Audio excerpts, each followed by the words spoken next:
large majority of Americans think this is a really serious problem. A majority of Americans are worried about overconsumption. A sizable figure, to my amazement, wants a national cap-and-trade program to cut emissions. We'll go into that later. And half of them want subsidies for clean energy. One of the problems here is inertia.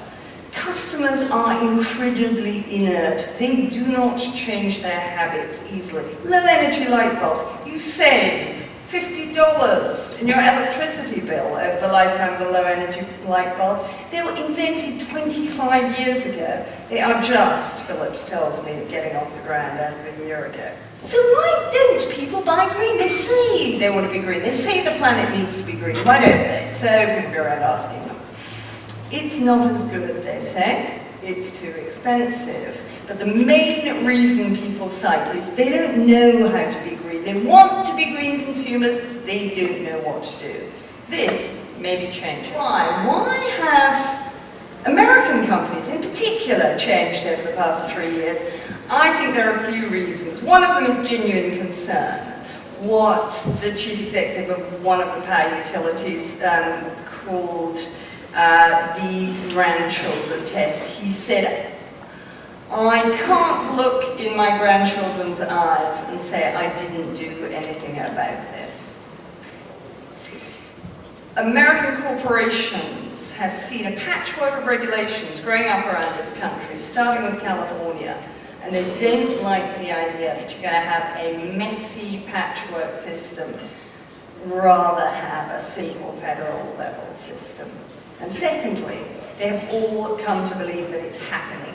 And if it's going to happen, if something serious is going to be legislated, they want to be part of the design of that legislation.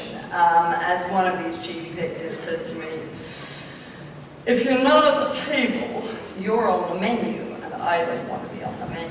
And a lot of those chief executives have made high-profile commitments, which are going to be very hard to reverse. Now, of course, a serious recession in the US, worldwide I think is less likely, but in the US, could put this in doubt, because a recession does focus people on the bottom line, most interestingly. It's not just cars, buildings moving in this direction too. In Britain, for instance, we've recently introduced a sales tax exemption for zero carbon buildings. And, sorry, this is residential, by the way. Zero carbon residential buildings, new buildings only, from 2016. So we are getting serious about it. But as I say, these are upfront capital costs. Some of them can be recovered swiftly, some take longer, and some will always represent an additional cost, even over the lifetime of the investment. I suspect that probably the most useful things that you can do as an industry is talk about and publish best practice and standards. Because I reckon that if you don't sort out standards and benchmarking for yourselves, sooner or later somebody else is going to do it for you.